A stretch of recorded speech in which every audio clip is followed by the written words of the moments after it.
wondering how I got into this mix. Mind playing tricks in the All right, so we're here with Hans Vestberg, CEO of Verizon for day one. This is the 5G rollout in Houston.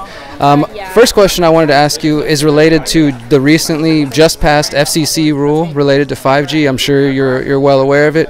What do you say to those who are concerned about how this is going to affect local guidance and local policies related to the 5G rollout, and maybe take away some of the say that the local cities and municipalities have in putting that more in the hands of the federal government? No, I think that first of all, the federal FCC has made their order, and I think that's what we have to all adjust to, and that's the same for us. I mean, we are supporting, of course, whatever decision are taking and working with that, and I think it's a little bit early to say how it's going to pan out, and so we're going to see. But in general, of course, we want to bring 5G to all communities across the country in the most efficient way and as quick as possible, and of course that's important for us and our customers are ultimately. You mentioned the speed of the 5G rollout. So there's Houston, Sacramento, a few other cities, and then even more expanding. You know, this is really starting to happen, and I guess it's becoming a reality much quicker than people anticipated. Have you given any thoughts, or have you guys within Verizon looked into any of the studies that hint at potential health effects with the increase of cell towers? Because as some of the listeners may know, 5G has a shorter signal, so that requires more establishment of cells, what we're calling small cells. Is there any concern about the health effects of the increase in small cells? The studies that have been done over years has not shown any effects or health effects on the radio signals, and there's no difference. There are safety rules on all of it that is regulated by the regulator, how much power we can do.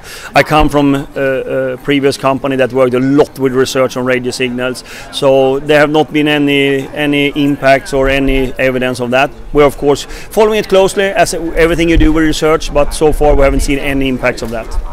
And the last question related to the 5G rollout, outside of the health concerns, there are those who are concerned about privacy concerns. As we have more devices, what we're calling the Internet of Things, and more interconnectivity, this does leave people open, their information maybe open to hacking or just being intercepted, or maybe data collection by companies like Verizon and others.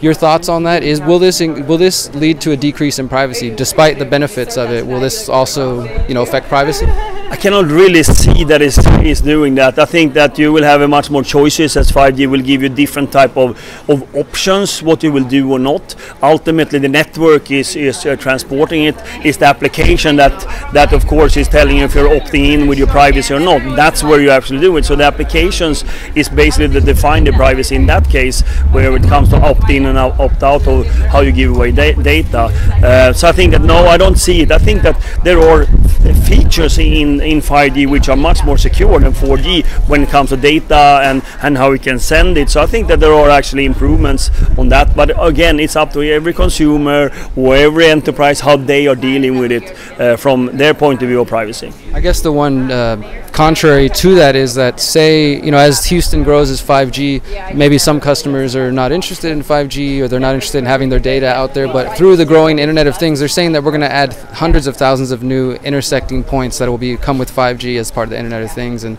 so, I guess there's some concern over users who may want to, as you said, opt out, but still have their information, No, that's not, no, I don't see that. And talking about so many new cell sites, Verizon has already now densifies the 4G network, so we basically use the same sites. So we're not putting in more, we're just putting in new technology and new frequencies on top of that. So it's just a densification that has been done, and we use that in order to take the next step.